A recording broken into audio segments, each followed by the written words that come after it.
Hello everyone. It's me again, Cherry, and for today's videos, guys, ay magluluto tayo ng ampalaya.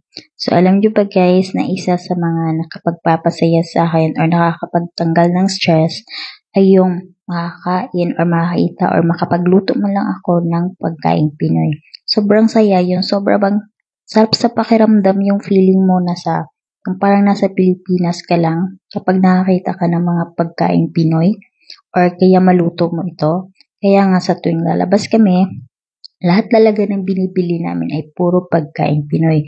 Kaya yung nakalabas kami nung nakaraang araw, bumili talaga kami ng mga gulay na makikita natin sa Pilipinas. Kaya ng malunggay, alugbati, sitaw, meron pang talbos ng kamote, tanglad, halos lahat dun guys makikita yung feeling mo talaga, oh my God, parang nasa Pinas lang ako. Kaya iyan, bumili kami ng ampalaya din at ngayon, ito yung lulutuin ko ngayon. So, at first, niwa-hiwa ko lang siya ng maliliit, guys. And then, kapag nagluluto talaga ako ng ampalaya, para mawala yung hindi siya masyadong mapait, ay binababad ko siya sa asin. Pagtapos ko siyang hiniwa-hiwa ng maliliit, binababad ko muna siya ng asin mga around 5 minutes, ganun. And then, piniprepare ko na yung mga dapat pang kailangan. So, ayan nga, dahil nga, puro Filipino items yung binibili namin. So, ayan, bumili na rin kami sa wakas. Nakabili na rin ako ng toyo.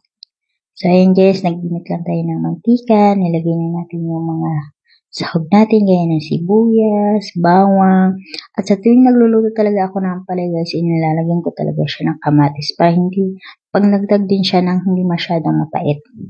So, yun, after that, inilagay ko na yung ating ampalaya.